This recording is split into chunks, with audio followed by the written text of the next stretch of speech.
Welcome back to HQ Spotlight. The #1 overall pick, Cam Ward, is primed for his NFL debut this weekend, taking on the Broncos in the Mile High City. You know, Ward has been praised for his poise and preparation during the preseason, but he knows the challenges of the opposing defense he's set to face. Denver inking deals with Pat Surtain II, most recently as well, Nick Bonito. Ward not being naive about the challenges, but he is excited to face them head on. They're very sound. They're not going to beat themselves. It's a very good defense. They do a lot of different things up front and coverage-wise that you got to be ready for.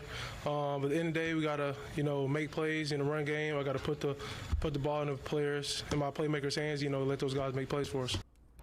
Easier said than done, I would imagine. But let's talk about his debut with our good friends Mike Renner and Ryan Wilson. Gentlemen, we saw the preseason, no touchdowns for Cam Ward in the preseason. But Ryan, I'll come to you first. What are the realistic expectations as he gets those first QB1 reps? Hey, Haley. Hey, Mike. Good to see you guys. Look, Cam Ward was not bad in the preseason, and you always have to take that with a grain of salt, but he didn't play at a level where you're like, okay, this is not going to work out. He did all the things that you would ask him to do when you're facing vanilla defenses and you're not out there very long. The other thing, unfortunately, though, is when you look going back to 2020, which is the Joe Burrow draft, 14 quarterbacks were drafted that started as rookies, that's first-round picks going back to 2020. 12 lost their openers. The only guys who won were Tua Tagovailoa and Caleb Williams. And you could argue that the results have been mixed in their careers since. That said, when you talk about this quarterback class, and I think Mike would probably agree, no one had the chip on their shoulder and the leadership skills like Cam Ward did coming out. We obviously had the conversations about Shedeur, what he could and couldn't do and why. I think with Cam Ward, even though he's only 6'1", he has a big arm. He's a better athlete than we give him credit for, and we've seen him go to program after program, Washington State and the U, and elevate those teams to levels they weren't previously at. That said, this is the NFL. This roster has a lot of holes and coming off a 2-win campaign. So I think it's going to be crawl before you walk. But I think we're going to see glimpses. I just don't know if it's going to come in week 1. Yeah, with Ward, there's two things I just really want to see. One is comfortability, because one hallmark of his game, wherever he's gone, is the man's look very comfortable. So if he looks uncomfortable, something's wrong. So something's going wrong there behind the scenes. And then two is just improvement over the course of the season. Can he battle through adversity? Because flat out, it ain't going to be great there in Tennessee. We know this isn't a team ripe for a big year one sort of turnaround. So can he battle and show improvement over the course of the season? If you get those two things, in my opinion, you're going to have a franchise guy. We both loved him coming out, me and Ryan did. And it's because of his ability to be a leader, to change the culture, which they desperately need there in Tennessee. 39 touchdowns, over 4,300 passing yards a year ago in college, but we know that the NFL is a completely different beast, and I think a lot of times for quarterbacks, Ryan, they're judged heavily, but they're also only as good as the pieces around them. And when you look at the rest of this offense and you look at the depth chart, I mean, you've got Tony Pollard, who had a down year last year. Calvin Ridley, we know what he is capable of. Tyler Lockett as well. Those are the featured names. Do you think that's enough for Ward to be successful? No. The offensive line, they added Dan Moore. They've drafted 2 players in J.C. Latham and Peter Skoronski, who I think are going to continue to get better. And they battled off-field issues. Peter Skoronski had the injury issue, and J.C. Latham moved from the right to left to the right. Now he's back to the right. But no, the short answer is no. I think you're going to need some guys to step up, especially guys that they've drafted. They do have Chika Okonkwo, who's an athletic tight end who hasn't quite reached his potential. They drafted Gunnar Helm, a tight end out of Texas, who was a big part of that offense on a team loaded with offensive players a year ago for the Longhorns. So there's going to have to be a rising tide lifts all boats situation. And by that, I mean it's going to have to be all these guys helping out their young quarterback early on until he can get his feet set. But Mike talked about it. This roster is not great. And it's gonna be a process. Now, I like Brian Callahan as the head coach, and I think he's been successful at previous stops. But it's also the case where this isn't a situation where you're walking in to a team that's just one player away, and that one player happens to be a quarterback. There's a lot that needs to happen over the next, forget the next week, the next 17, 18 weeks for the Titans. Tennessee 9-32 over their last 41 games. That is the worst in the NFL since week 12 of 2022. So the good news is, gentlemen, it can only go up from here. The bad news is we heard Cam Ward talk about the defense that they're getting ready to face with this Broncos team. And really the team in general just feels very complete. But I do want to start and just talk about the expectations, Mike, and I'll come to you first here. What are the expectations for Sean Payton going into this next year?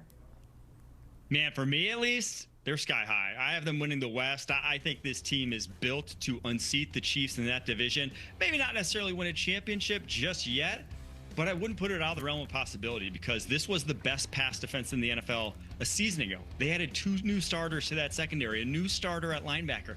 And then you have your quarterback going from year 1 to year 2, the biggest leap a quarterback will make over the course of his career, and he was pretty darn good already as a rookie, got them to the playoffs. So a lot of arrows pointing up for this team. I think they should not be that far behind, as you see there on the screen there, the Chiefs when the season's all said and done. Haley, shout out to Mike because he was on the Bo Nix bandwagon before anyone else was. And Bo Nix has played very much like that 12th overall pick. And you could say, well, Sean Payton has something to do with that.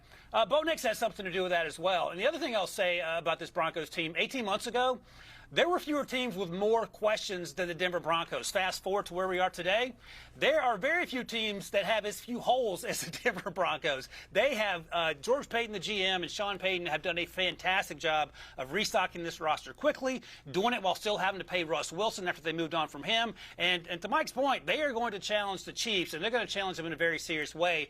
Look, Bo Nix may not turn out to be Peyton Manning in year 2, but the fact that he did what he did in year 1, there's no reason to believe he's going to regress to the point where they can't operate that offense at a high level now in 2025. Bo Nix, the 2nd most passing touchdowns and 3rd most total touchdowns by a rookie all-time last season. But Ryan, something you mentioned that is kind of alarm bells for the Broncos fan base is that sophomore slump, right? We've been saying it with Jaden Daniels. We don't know what to expect. So what is the ceiling? What is that next step that he can take to avoid the sophomore slump, Ryan? Well, one of the things about Bo Nix coming out is that he had played a ton of football. And when you talk to folks when he was at Auburn, there wasn't a lot of positive things to say about him. And I think that had less to do about Bo and more to do about the situation.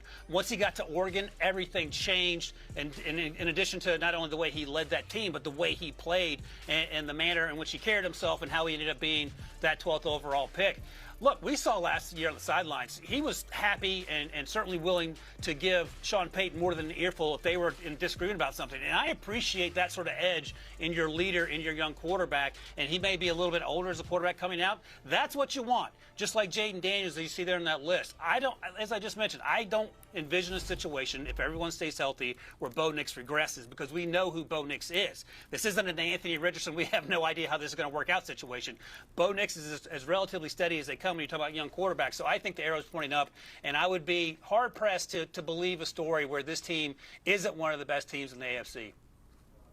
Yeah, I'm in complete agreement with Ryan. 2 big reasons why.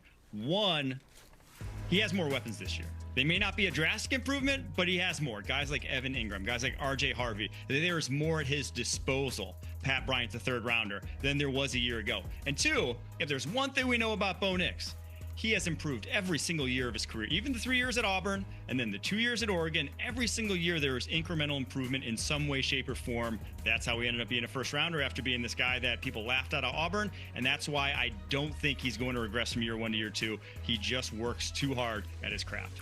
I will say that I was covering Bo Nix in that final year when he was at Auburn working in local news, and it was so interesting, the swing between Bo Nix is the greatest thing that's ever happened to this program to get him out of here, we can't see it. So it is interesting he's kind of had that dynamic since going back to those Auburn days, and I think that those fans are just a little tough to please there, but we'll save that for another day. I do want to get into some impact players for you guys. Ryan, you have talked ad nauseum about Bo Nix and why he is going to be an impactful guy for this team. So, Renner, I want to come to you. Who's a guy that you're looking at to be impactful specifically in this game? It's the newest paid edge rusher for the Broncos, Nick Bonito, $100 million man, because he's going up against Dan Moore, the guy who led the league in sacks allowed. That the Titans kind of were forced to sign this offseason because there was no other better options in free agency. And the thing is, he has a bum ankle. He didn't practice earlier this week. He may not even be playing. So if it's not him and you're trying to get a backup to block Nick Bonito, hey, good luck, Cam Ward, in your very first NFL start. This guy gets home in a blink of an eye. Yeah, Nick Bonito is my player to watch. It'll certainly be interesting, and I will emphasize Ryan Wilson is riding the Bo Nix train. That is his impact player to watch in this game. Guys, we appreciate the time. We'll see how it all shakes out. It is certainly exciting to have NFL back in the mix, and, of course, it returns to CBS on Sunday. Of course, we've been talking about the revenge game, Steelers at Jets, 1 o'clock Eastern. You also have the Lions, Packers, 4:25. Our NFL Today Plus crew is going to be at that game. I'll get that right eventually. All right.